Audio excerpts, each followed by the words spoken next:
Assalomu alaykum, hurmatli kuzatuvchilar. Oldingi videoyimizda psoriaz kasalligi haqida gaplashgandik. Bugungi videoyimiz ham psoriaz kasalligi bilan bog'liq, lekin psoriaz kasalligini vitaminlar bilan davolash.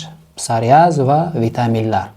Xo'sh, psoriaz kasalligini vitaminlar bilan davolash qanchalik samara beradi, qanchalik naf beradi, bu haqida gaplashib o'tamiz. Ko'p kishilar psoriaz kasalligini dorilar bilan davolash mumkin deb o'ylashadi, lekin organizmdagi vitaminlar muvozanati juda muhim hisoblanadi. Video davomida psoriaz kasalligini qaysi vitaminlar bilan davolasak va shu psoriaz kasalligini ancha yengib o'tgan bo'lamiz. Shu haqida qaysi vitaminlar, asosiy vitaminlar haqida gaplashib o'tamiz. Qaysi vitaminlar qanaqa vazifalarni bajarib o'tishini ham bitta-bitta ta'riflab beraman, tushuntirib berishga harakat qilaman. Bilamiz, psoriaz kasalligi autoimmun kasallik hisoblanadi. Bu kasallik terining yallig'lanish jarayonini tezlashtirib yuboradi. Vitaminlar esa bu jarayonni normallashtirishga, me'yorlashtirishga harakat qiladi.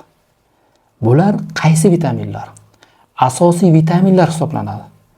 Blok vitaminlar ham deb ataladi.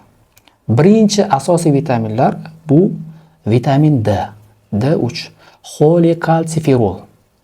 Bu vitamin terida qanday xizmat qiladi? Qanday vazifalarni bajaradi? Bu vitaminlar birinchi navbatda immunitetni kuchaytiradi. Ikkinchi vazifasi terini yallig'lanishini va terini qalinlashishini oldini oladi. Vitamin D3 psoriaz uchun eng asosiy xizmat qiladigan vazifasi kollagen ishlab chiqarilishini rag'batlantiradi va o'z navbatida kollagen miqdori agar oshsa, terining elastikligi ham yaxshi bo'ladi. Eslatma, vitamin D ning har xil dozalari bor.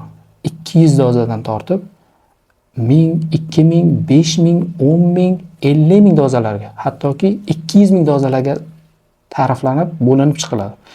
Bu doza nima uchun kerak? Laborator tahlil asosida qonda vitamin D ning konsentratsiyasini bilib, ana o'shandan keyin doza tanlanadi. Ikkinchi asosiy vitaminlarimizdan bu vitamin A. Retinol asetat va retinol palmitat. Buni ham dozalar bor.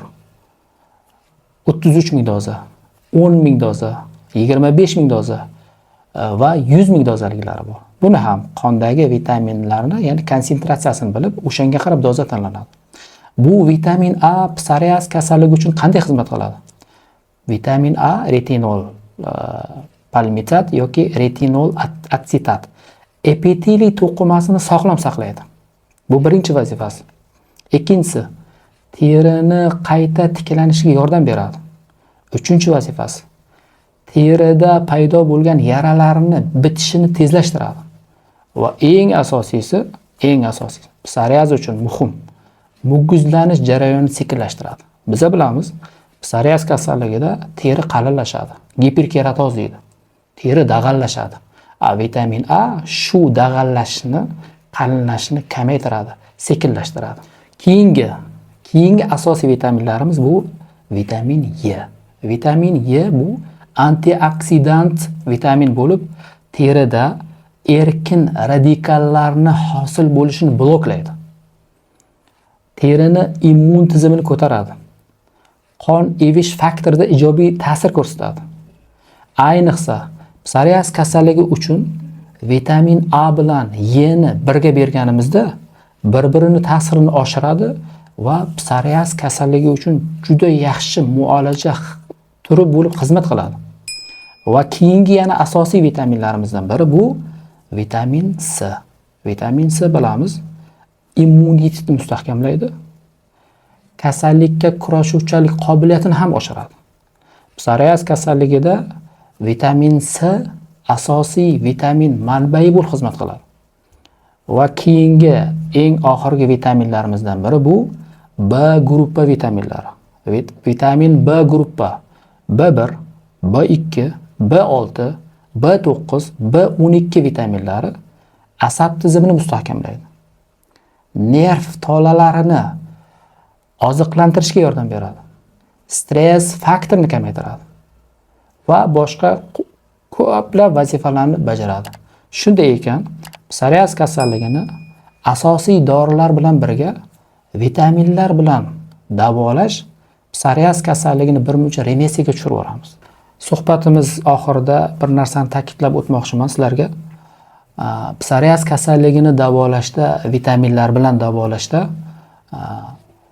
uzoq muddat agar vitaminlarni qabul qilishingiz mumkin yoki dozani oshirib yuborishingiz mumkin. Albatta dermatolog maslahatsiz qabul qilmang. Sababi gipervitaminoz bo'ladi yoki uzoq muddat qabul qilaversangiz organizmda, ayniqsa jigarda kumulyatsiya jarayoni yuzaga keladi va aks ta'sir qilishi mumkin yoki psoriaz kasalligida qanaqadir samara ko'rmasligingiz mumkin tuzalishda. Shuning uchun baribir mutaxassis maslahati kerak. Mutaxassis bilan maslahatlashgan holatda qonda vitaminlarni konsentratsiyasini aniqlay olib, ana undan keyin doza tanlasak, shunda o'sha vitaminlarni qabul qilishingiz o'zingizga samara bo'ladi, kasalligingizni tuzalishiga naf beradi, ijobiy tomonga o'zgarishi mumkin bo'ladi. Sizlar bilan men dermatolog Jafar Sarikov bo'ldi. Agar sizda kommentariyada yozing, izohlarda aktiv bo'ling. Qanaqa psoriaz kasalligini davolash bilan bog'liq qanaqadir savollaringiz bo'lsa yozing, men albatta javob qaytaraman. Xo'p, keyingi videolarimizda qanaqa mavzu haqida, teri kasalliklari bilan bog'liq bo'lgan kasalliklar bor, juda ko'p. Qanaqa mavzu haqida olib chiqing deb yozing, men albatta o'qiyman. Keyingi videolarimizda shu kasallik haqida men sizga video qilib chiqaraman. E'tiboringiz uchun rahmat. Sizlar bilan men dermatolog Jafar Sarikov bo'ldi. Salomat bo'ling.